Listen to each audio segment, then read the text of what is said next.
My name is Erin. I'm 34 and I live in Seattle, a city where even the rain feels tired. I work as a marketing director for an ambitious IT company that dreams of becoming the next great one in Silicon Valley. We do everything quickly: decisions, presentations, mergers, careers. My job gives me stability, a good income, and a schedule that leaves room only for sleep and urgent coffee. I love my team, I respect our product, but lately, for months now, I've been waking up feeling like my soul has become a gray background under an endless task feed. I'm burning out. Without shouting, without panicking, slowly, like a lamp going out at the end of a long corridor. I began to dream of silence. About silence without notifications, without Erin, could you, without empty glances through the Zoom and anxious smiles at the coffee machine. I wanted to disappear on the map, disappear into a space when no one needed to know who I was or what I could do. That's how the idea of a vacation was born. I went to a website with tours and almost randomly poked at a ski resort in Colorado. It looked like a dream: crisp snow, wooden chalets with fireplaces, bitter chocolate in porcelain cups, books under a blanket. I filled out the form, entered the card details, clicked pay, and for the first time in many months, I felt not alarm, but excitement. I wanted to breathe. The next day, after a long meeting in a traffic jam, I drove to Bellevue. My parents had the local news channel on, as always, and the house smelled of vanilla and tomatoes. I just wanted to pick up the glass baking dish. Mom took it a couple of weeks ago. I didn't want to stay late. I didn't want dinner. Just walk in, say hello, take the uniform, kiss on the cheek and go back to your solitude. But everything went wrong. As soon as I entered, Mom was already standing at the stove and taking her lasagna out of the oven. Dad shouted from the living room, "Erin, sit down, we've just set the table." "Mom, I'm just getting in shape," I replied quietly, trying not to take off my coat. "Nonsense. Eat with us, you look exhausted. You need meat and carbohydrates." I knew it was useless to resist. Mom always took my no as a lack of vitamins or sleep. I hung my coat on a hook, trying not to look at the family photos that seemed to be frozen for eternity along the hallway. There was still a portrait of Maddie in her graduation gown on the mantelpiece, even though it had been 8 years since that day. Maddie is my little sister. She's 26. She works as an administrator at a dental clinic and still lives with our parents, assuring everyone that it is more convenient. She was sitting at the table with her phone in her hand and a look of feigned boredom on her face. "Oh, you came," she said, not even looking up. Mom overcooked the cheese again. I sat down. The usual dishes were on the table: lasagna, salad, garlic bread. It all smelled of comfort and a trap. Mom was pouring lemonade for everyone. Dad was telling another story about how his neighbor wasn't putting trash cans on schedule, and Maddie was periodically poking at the screen, giggling at some video. It felt like everyone was frozen in their comfortable time loop. I thought, now. I'll say it and leave. "By the way, I'm going on vacation in 2 weeks," I said casually, picking up my fork. At the same moment, there was silence. 3 pairs of eyes stared at me. Vacation? Where to? Mom caught fire. Colorado. One ski resort. How sweet. "What is it?" she exclaimed. "We were just saying that we haven't been out for a long time. Isn't that right, Frank?" Dad nodded without looking up from his plate. "Wait," Maddie interrupted. "Are you going alone?" "Yes. I just want some peace and quiet. Books, snow, no fuss." "I want it too," she said. "I've always dreamed of learning to snowboard." "This is not a family trip," I said a little harder. "But we won't bother you," Mom intervened, helping me with an extra portion of lasagna. "During the day, everyone does what they want, and in the evening we have dinner together." "Perfect." Besides, Maddie added, you're paying anyway. And I'm in a difficult period right now. The clinic has cut bonuses. I have a pension, let me remind you, Dad muttered. I stared at the plate. It was repeated. Every time. Every fucking trip. Mexico, let's all go. Italy, persuaded. New York, well, we'll just come for the weekend. And every time, my money, my organization, my responsibility. It's like I was born a sponsor. You know, I breathed, maybe I'm not going anywhere at all. Don't be so selfish, Maddie said, you know how tired I am. I didn't even answer. I just finished my dinner, thanked her, took the uniform and went out into the night. It was drizzling, as always. I got in the car, turned the key, but didn't drive. I sat in the dark for a minute. The gasoline light was blinking like a pulse. I looked at the drops on the windshield and felt something new rising in me. Not anger. Not sadness. Determination. On Monday, I approached Ellie, the HR girl, and asked, "Remember when you said something about an extreme retreat in Montana?" She replied, "They turn off the connection there and teach you how to make coffee over a campfire." Why? I smiled like a predator. Send me the link. I think that's exactly what I need. This time, the vacation will be mine. The next morning, I woke up earlier than usual. Rain was dripping outside, gray and viscous, like porridge made of fog. The air in the apartment seemed especially still, as if it was waiting for me to do something significant. And I did. With a cup of strong coffee in my hand, I dialed the number of the agency where I made my previous reservation for a resort in Colorado. Hype Rail Adventures Travel Agency, my name is Lena, how can I help? Hello, I swallowed and gathered my courage. I would like to make changes to my booking. I need to cancel the current tour and replace it with a survival program. In the mountains. I saw you at the mountain isolation retreat, in Montana, I think. There was a pause on the other end. Miss, are you sure? There was not so much doubt in the girl's voice as genuine concern. This is not a relaxing vacation. There is no electricity or running water. Complete disconnection from civilization. Without amenities. Without communication. It's a little extreme. Yes, I'm sure, I replied, staring at the laptop screen, where I still had open correspondence with my mom, full of emoticons, links to down jackets and photos of sweaters with reindeer. And please do not provide details in the confirmation. I want it to be a surprise. Lena laughed, a little nervously. Whatever you say. I hope the surprise will be pleasant.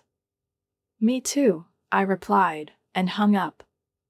To be honest, I wasn't hoping for a pleasant surprise.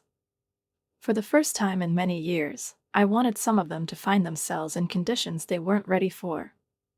To understand what it's like to be confronted with a fact. When you're carrying everyone on your back, and then you smile because we're family. While my mom kept sending me photos of fur mittens and asking me which color of ski suit would be more suitable for Instagram photo shoots, I looked at reviews of army thermoses, water filters, and flameless hot water bottles. Maddie wondered if the hotel would have a jacuzzi and if she could borrow a hair iron. I answered briefly, let's take a look at the place. Dad, restrained as always, once asked the only question. Do they accept American Express there? Yes, I lied. No problem. I was happy to buy what I needed, a first aid kit with bandages, waterproof matches, books that were once on that must-read list when the time came. I bought a thick sleeping bag, a headlamp, a camping water filter, and even an odorless glycerin soap, because it's important in the wild. Each object was a brick in the wall between me and the version of myself that was always inferior. Finally, the day of departure arrived. We met at the Seattle airport. Maddie appeared in the image of a bohemian traveler, a light down jacket to her feet, 2 giant suitcases on wheels, a designer bag, and perfectly styled curls. She looked like the heroine of a reality show. My parents were equally well equipped, Mom in a brand new mint-colored ski suit, Dad in a down jacket with a retired but active badge. Everyone has suitcases. I have one backpack. Is that all? Maddie asked, looking at my bag in surprise. Aren't you taking a dress for dinner? I think I'll be fine, I replied with a smile. The flight was quiet. In Bozeman, we were greeted by a man in a red jacket with the tour's logo embroidered on it. He was holding a sign with my last name on it. Tall, with a square jaw and good-natured eyes. Welcome, I'm Josh. I'll walk you out. He took us not to the shuttle, as my family expected, but to a massive SUV covered with traces of dirt and pine needles. Is that the whole transport? Dad frowned. Where's the bus? Miss Erin has booked a private transfer, Josh replied calmly. We are going to places where buses do not reach. I pretended to study my nails, hiding a smile. On the way, the family enjoyed the scenery. Green fir trees stretching into endless blue, white peaks in the distance, sparkling like blades in the sun. Mom pointed to the snow-covered fields. Maddie took selfies against the background of the windows. It's so beautiful here. She was chirping. I wonder if the hotel has a sauna. Oh, I think you'll be surprised, I replied with almost sincere warmth. But as the road became more bumpy, the signal disappeared, and mobile phones turned into useless boxes, the atmosphere in the car began to change. After 2 hours of walking, Mom was already silently fiddling with her scarf. Maddie complained of a headache. Dad stared ahead in silence. When we stopped, the sun was already setting. Pine forests, mossy cliffs, and not a single living soul spread around. In front of us stood a wooden hut with a sagging porch. The roof is covered with frost, the windows are tiny. Thin smoke was coming out of the chimney. Are we here? Mom asked, squeezing the button on her coat. This can't be a hotel, she whispered, looking at the dark forest behind the cabin. Josh was calmly unloading his luggage. He came up to me and handed me a small yellow walkie-talkie and a flashlight. We'll be back in 7 days. The radio is for emergencies only. It's safe here, but wild animals are part of nature. Follow the instructions. And, good luck. He smiled and winked, as if he knew what was going on. Maddie stood there in silence, her eyes widening by the second. Where is the Wi-Fi? I'm sorry, she gasped. I looked up at the sky, where the stars were already appearing, and said, There's only you, the forest, and a little sincerity here. Everything was singing inside me. Even if this chorus was a little harsh, it was mine. The wheels of the SUV crunched on the frozen ground for the last time, and the dull rumble of the engine gradually disappeared into the thickening evening air. We were left alone, me, my family, and the primeval silence of the forest, through which only the wind could be heard, fluttering the crowns of the pines. For a moment we stood as if grappling with reality, like a cliff that no one dares to jump into first. Maddie was the first to snap. What is this place? Her voice pierced the forest like an alarm. She turned to me with a face that was already shaking with horror and anger. Are you kidding me? Where is the reception? Where is at least one person with a badge? I raised one eyebrow and replied as calmly as possible. This is our vacation. You wanted to go to the mountains. Here they are. Mom blinked, her face paled noticeably, and her lips pressed into a thin line. She looked from the hut to the forest, from the forest to me. Dad, usually unperturbed, suddenly flushed with anger. Erin, are you serious? We didn't agree on this. There was a threat in his voice. Well, whatever, I shrugged my shoulders. You insisted on coming with me. I just adapted the route. Maddie, not listening to me, was already frantically pressing the buttons on the yellow walkie-talkie, as if she could rescue civilization from the forest with a touch of her finger. Hello? Reception? It's urgent. We need to be picked up. It's a mistake. Here. There is no Wi-Fi here. Her voice was choked with panic. A few seconds later, the calm, slightly booming voice of the attendant came through the noise of the radio. This is the base camp. Ma'am, you are in a protected nature park. According to the documents, you voluntarily signed up for a survival program. The refund is possible only according to the schedule, after 7 days.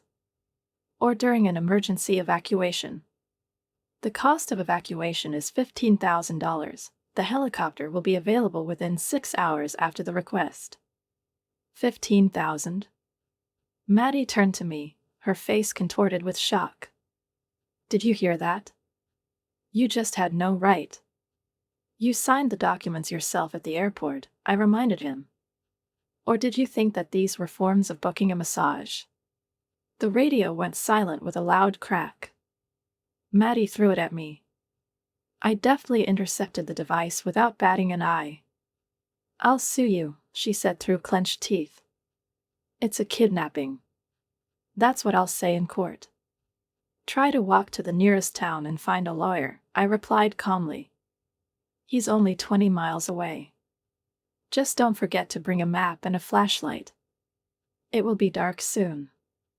Mom lowered her head. Dad stood with his hands clasped behind his back, breathing heavily. There was no need for words anymore. Shock and anger hung in the air like thick smoke after a bonfire. I glanced at the cabin and nodded towards the door. Let's go inside before it gets too dark. We entered the cabin, a wooden structure with minimalism brought to the point of absurdity. 2 small bedrooms with wooden beds, thin-coated mattresses, a wood-burning stove in the corner of the main room, a rough table and 4 chairs. At the entrance, there are backpacks dropped by Josh. There was bare timber on the walls, and the cracks between the boards caught every gust of wind. Maddie looked around the room, as if expecting to see a hidden door leading to a hotel suite. Instead, her gaze landed on the stove. Where's the bathroom? What is it? She whispered. Outside. Along the path. There's also a camping shower. We need to get water from the stream and heat it in the sun, I said matter-of-factly, as if I were conducting an excursion. This is not a vacation, Mom whispered, sitting down on a chair. This is a nightmare. Dad checked the furnace and found a log nearby. He at least maintained a semblance of control. We spent the first evening in silence, like a family who had lost each other in the dark. I heated up a can of beans and cooked rice. The smell of food somehow dispelled the cold that had crept into the hut. No one thanked me. No one was talking. Dad was sitting closer to the stove, carefully keeping the fire burning. Mom was staring at the wall. Maddie sat in the corner with her arms crossed, not touching her food. I got up without a word, went to the chest of blankets, took one out, and threw it into Maddie's lap. She didn't look at me. I just took it. At night, I lay in my narrow bed, listening to the sound of the forest outside the walls. The trees were whispering in a language that I suddenly began to listen to. I was cold, but calm. The cabin creaked like an old ship at anchor. Through the silence, I heard her voice. I just got a $90 manicure, Maddie whispered. 90, Aaron. And you brought us here. I smiled into my pillow. Good night, Maddie. She didn't answer. She just rolled over, and I heard her thin mattress creak. I imagined her trying to get comfortable on a hard cot, and perhaps for the first time in her life, she couldn't turn on the nightlight. The wind was howling outside. But inside, in my heart, there was something like a strange relief. I finally wasn't pretending. She didn't nod politely. She didn't agree. Today I was just being myself, honest, tired, determined. And for the first time in a long time, it felt right. The morning of the second day came with a damp, sticky chill. Cold moisture seeped through the cracks in the walls until dawn dispelled the darkness with a slow, tired light. I woke up first, as always. I lit the stove and made myself coffee on an old camp pot. The water warmed up for a long time, but I took my time. I watched the steam billow over the tiny tiles, like the breath of a hut. It was my ritual: warmth, patience, silence. Something I've always missed in the city. Half an hour later, Maddie woke up, furious, sleepy, and with a dull sheen of remnants of her former glamour. She came out of the bedroom wrapped in a plaid, like an ancient Greek diva exiled to exile. "There is no hot water," she shouted, not bothering to greet him. "I can't wash my face. This is just bullying, Aaron. This is inhumane. It tightens my face from the cold. They say it's useful," I remarked, without looking up from the book I was reading in the hammock hanging by the porch. Mom appeared a little later, still in her mint jacket, holding a mobile phone in her hands, as if it could magically fish a net out of thin air. "I've been trying to call your Aunt Carol," she complained, "just to find out how it's going. I don't understand why this damn thing doesn't work. Are you sure we're not in some kind of dead zone?" "I'm sure," I said. "That's why I chose it." During the day, complaints poured in like a bag with a hole. Maddie lamented that she had broken her nail, Mom was upset about the lack of a pillow of the right density, and Dad more and more often went silently into the woods, as if he was trying to forget where he had come to. I didn't interfere. She didn't offer to help. She did not explain how to put up an awning, how to light a stove or filter water. I gave them something they didn't seem to expect: the opportunity to be alone with their hands, with their needs, with their helplessness. And for myself, the opportunity to breathe. On the third day, something changed. I returned from my morning walk: fresh air, frost-covered branches, a stream shimmering like liquid glass, photographs of landscapes that no one seemed to have seen before me. Returning to the hut, I heard splashing water and voices. Dad was standing by the stream. In his hands was a homemade fishing rod, carved from a branch, with a stretched line and a piece of bread on a hook. He looked focused, but calm. I came closer. "How are you doing?" I asked. He didn't turn around, just nodded at the bucket next to him. Inside there are two shiny, still slightly trembling trout. "Wow," I said, genuinely surprised. "You haven't been fishing in 20 years, have you?" he replied. "Then it was for fun. Now it's to eat." And he smiled. A real, simple, calm smile that I hadn't seen behind him in years. In the evening, Mom cooked the fish soup. From the fish that Dad caught, from the spices that I thoughtfully brought. The fragrance wafted through the hut, warming us more than the stove. We were sitting by the campfire, Dad with a cup of soup in his hands, Mom next to him, quietly discussing what to add next time to make the broth richer. Maddie didn't come out. She was lying on the bed, pouting like a schoolgirl punished for a deuce. I heard her sobbing. But no one went to her. I knew that I wasn't the center of their concern anymore. They began to turn to themselves, to each other. And it was amazing. On the fourth morning, I was the first to wake up again. But instead of silence, I was greeted by the sound of pops. Blows on wood.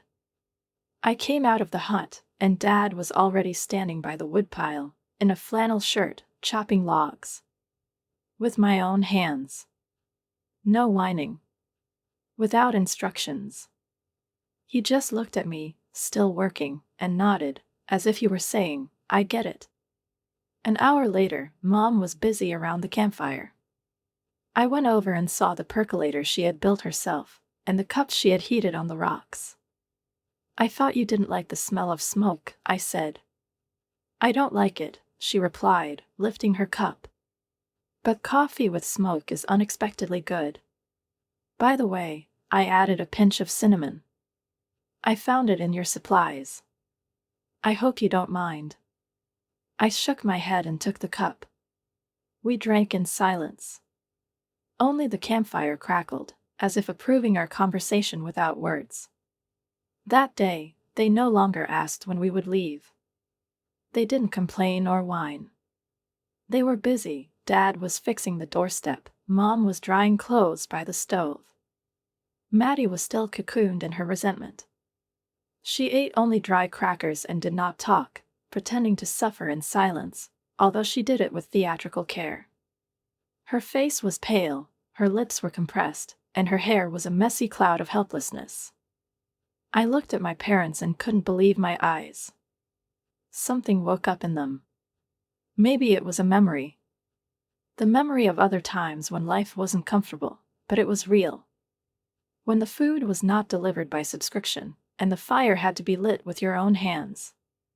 When it wasn't the internet, but the sky was the window to the world. They didn't thank me. They didn't apologize. But their actions spoke more than words. They began to feel the space, not as an inconvenience, but as an opportunity. They were moving, doing, breathing. And I watched, like a man growing a garden and suddenly seeing the first shoots. A quiet, bitter satisfaction. That night, I lay in the hammock again, looking up at the stars. A campfire crackled nearby. Mom was washing bowls in a bucket. Dad was cutting more wood. I thought, maybe it's not too late. Maybe they are not lost in a comfortable web, as it seemed to me. Maybe we've all just forgotten what it means to really live. The 5th day in the mountains greeted us with fog, which descended from the peaks as a silent warning of changes. I went out early, as always, alone, with a cup of coffee, and went to the river. Where the water flows around the bend of the cliff and becomes especially transparent, I loved to stand and listen to its flow.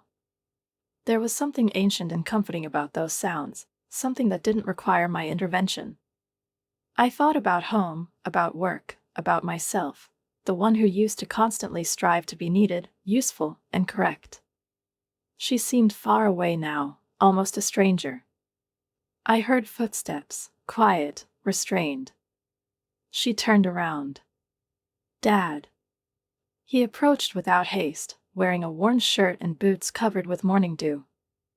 We stood side by side for a few seconds, staring at one point, as if the water could provide answers to all the questions that had never been asked. You know, he said, your mom and I went camping too. Before you and Maddie showed up. I turned to him in silence, surprised. He rarely talked about the past, especially like this, without irony, without a protective grin. Really? I asked. Yes. Not that far away, of course. National parks, camping. We even spent the night in a tent on the shores of Colombia once. It was raining, and everything was soaked, but we were laughing and warming ourselves around the campfire. It was alive. He looked down at the water. And then life started spinning. Jobs, mortgages, kids, bills. TV has become easier than the road. A restaurant is easier than a bonfire. It's a pity. I thought he was going to say something else important, but he stopped. We just stood side by side, in equal silence, and watched the water carry away the small leaves. Dad put his hand on my shoulder, a rare gesture for him, and walked back to the cabin. I stayed, feeling his words sink into me like mountain moisture into the ground. On the 6th day, the morning began differently. I woke up and the coffee was already brewed. Mom was busy by the fire, throwing wood chips. Dad was rubbing the handle of the bucket as if it was supposed to shine. Even Maddie, despite her frozen mask of pained aloofness, came outside, though only to sit aside and wrap herself in a blanket, pointedly turning away from everyone. I went on my last long hike, climbing a ridge from which the entire bend of the valley is visible. Wildflowers grew there, and the wind was especially clear, as if one could pass through it into another life. I photographed, absorbed. I knew that tomorrow everything would be over, and this strange lull in my life would crumble like ashes after a bonfire. When I returned, it was already dark. Dad was sitting by the campfire, Mom was next to him. Maddie went back inside. They were talking quietly, and I saw something new in their faces, rather, forgotten. Warmth without haste. Tired, honest affection. I sat down next to him, warming my hands by the fire. The fire crackled, showering coals. The smell of smoke was woven into hair, into clothes, into skin. Mom was silent for a while, then she said, "Aaron, we want to talk to you." I turned to her. Her voice was quiet, almost uncertain. But the eyes are clear and determined. And then, from the house, out of the darkness, came the sharp crackle of a walkie-talkie. "Base camp is calling. Tomorrow, 10 o'clock, departure from the location. Please be prepared." I repeat, check out at 10 a.m. The reaction was instant. The door flew open, and Maddie came out like a bolt from the blue. "Thank God." "Stop it," she screamed. Finally. I thought I'd never see a bathroom with a door again. My parents and I exchanged glances. Mom lowered her eyes, as if something important had slipped away again. Dad sighed, got up and went to pack his things. I stayed by the campfire, listening to the last clicks of the coals. How strange it is that disappointment and relief can so easily coexist in one heart. Everything was quiet in the morning. We packed up without fuss.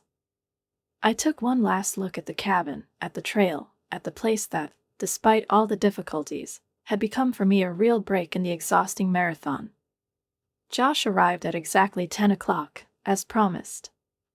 "Well, the survivors?" "What is it?" he asked with a grin, looking at our faces. He probably expected scenes, tantrums, screams. But we were just calm. "We're alive," I replied. Maddie was the first to rush to the car. Her suitcase looked like a hero returning from the front, dirty, with a torn zipper, with a dent in the side. She settled down by the window, as far away from me as possible, and didn't say a word the whole way.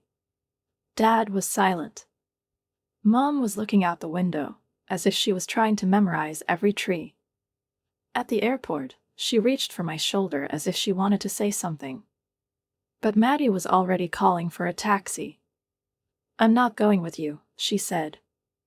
"I never want to talk to you again. You're the worst sister on the planet." "Have a nice trip, Maddie," I said wearily.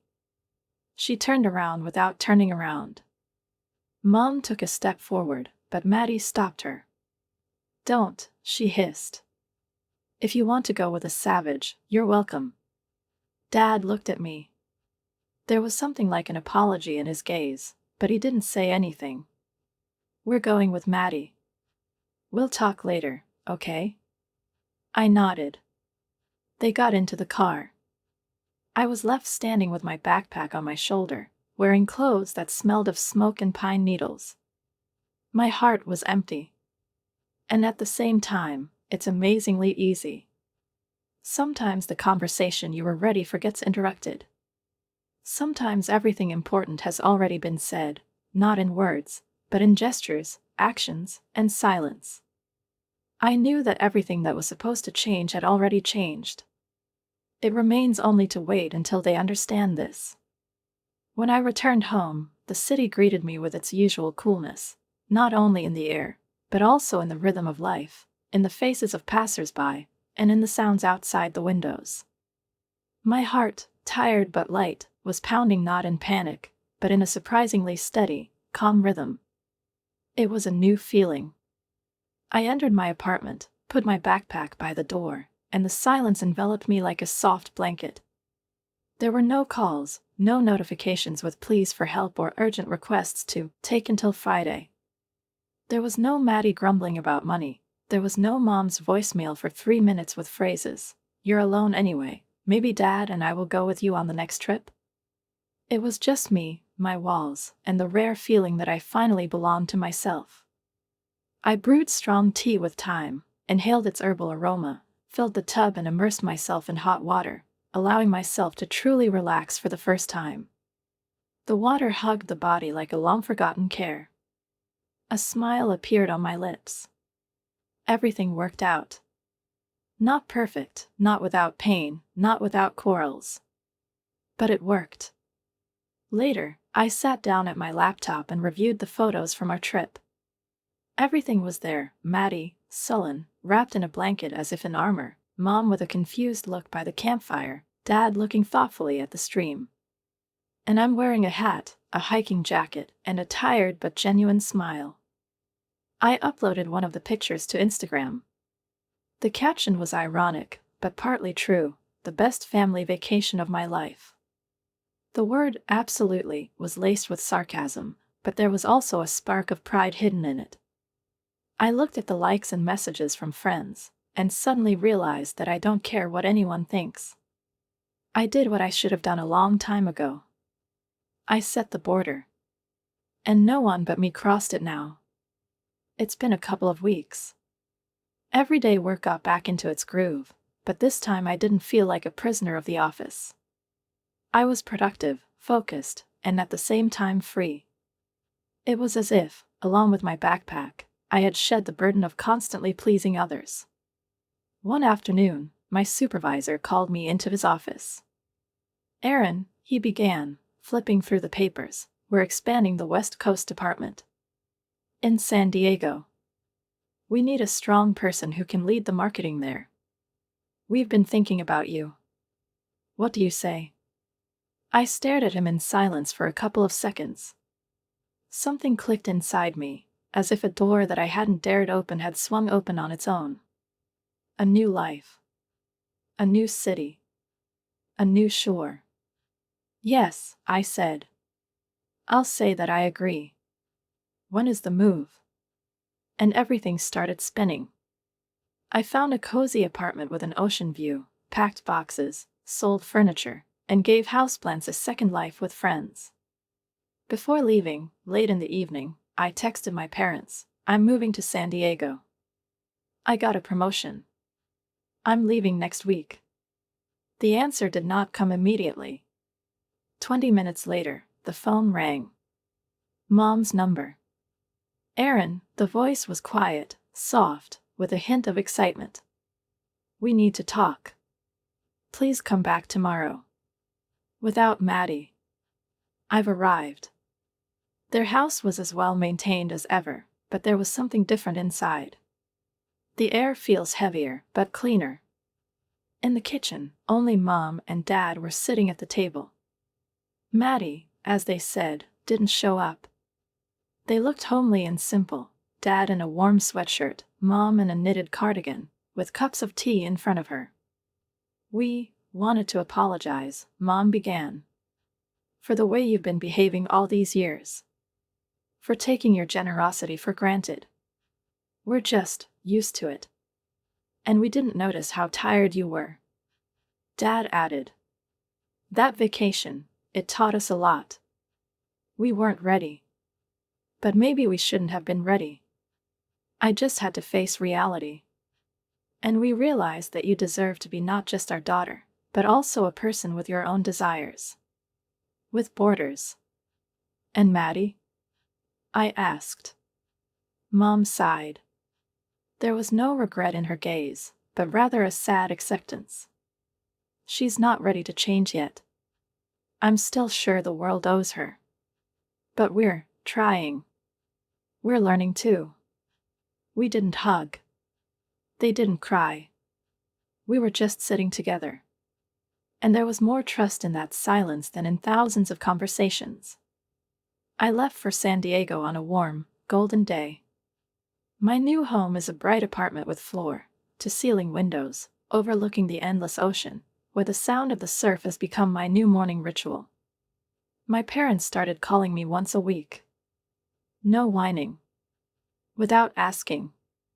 Just to find out how I am.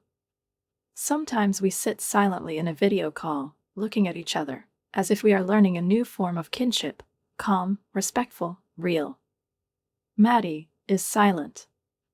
No calls, no messages. Mom said she was trying to borrow money from them. They refused. They advised me to find a part-time job. And I felt that something had really changed. It's not just me. One day, while browsing tour websites, I saw a photo of a beach in Maui. White sand, azure water, palm trees leaning towards the sun. I didn't hesitate. I booked a week. Just me, the sun, and the silence. I told my parents casually during the call. I'm flying to Hawaii in a month. Just reboot a bit. Mom smiled. That's great, honey. Send photos. Just be careful of the sun, okay? And everything. No hints, no requests. Only warmth. Support only. Sometimes, in order to truly free yourself, you need to arrange a little apocalypse. Not destructive, but cleansing. Break the glass prison of expectations, habits, and other people's scenarios. So that light could shine through the shards. And you finally saw there was always a sky above your head. It's just that you used to look at the floor.